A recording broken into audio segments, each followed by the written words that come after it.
feels like, for the last couple of days, that here in Central Florida there are some millions of dollars in tax incentives that they could get for bringing employees to Lake Nona. Is the state considering taking some of those incentives away from Disney? So those are not Disney specific. They do not, people have been reporting they're getting all this. They have not qualified for any tax incentives. And I think what people are pointing to is just a general program that we have for every business.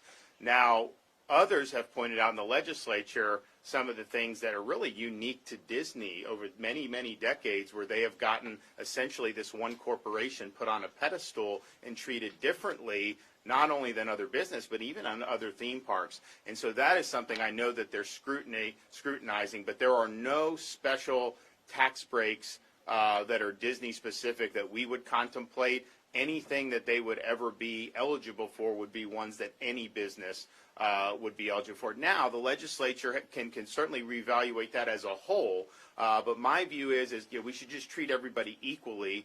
We shouldn't let one company have their own set of rules compared to everybody else. And I think they've been able to sustain this because they've had a lot of clout for many, many decades. And I think now, with seeing kind of what's happening, and it's not just opposing a bill, I think it's demagoguing the bill, but then also these videos with these people out in California who are working very high up in this company.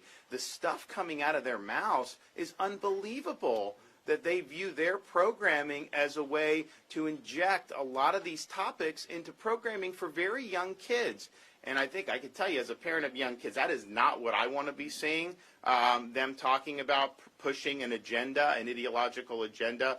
So I think there's a whole host of stuff, but it's really going to be up for the legislature to reevaluate. I can tell you, just as a matter of first principle, if you didn't have lobbying heft and you didn't have a lot of influence, I think a lot of those things that have accumulated over the years would probably not be justifiable. Do you think the Disney Reedy Creek district should be dissolved? Well, I think that the legislature is going to have to look to see. I mean, I can tell you, I was shocked to see some of the stuff that's in there. They could do their own nuclear power plant. Is there any other private company in the state that can just build a nuclear power plant on their own? They're able to do certain things that nobody else is able to do. So I think they're right to be looking at this and reevaluating it, and having an even playing field for everybody, I think is much better than to basically allow one company to be a law unto itself. Governor, you're taking active steps. Can you give us specifics on what your next moves are going forward with this? With these bonuses?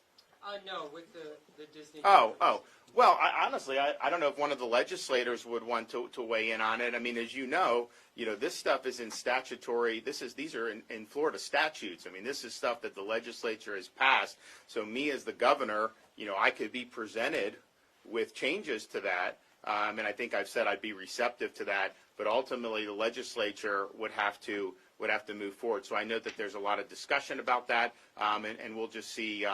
We'll see how that shakes out. Governor,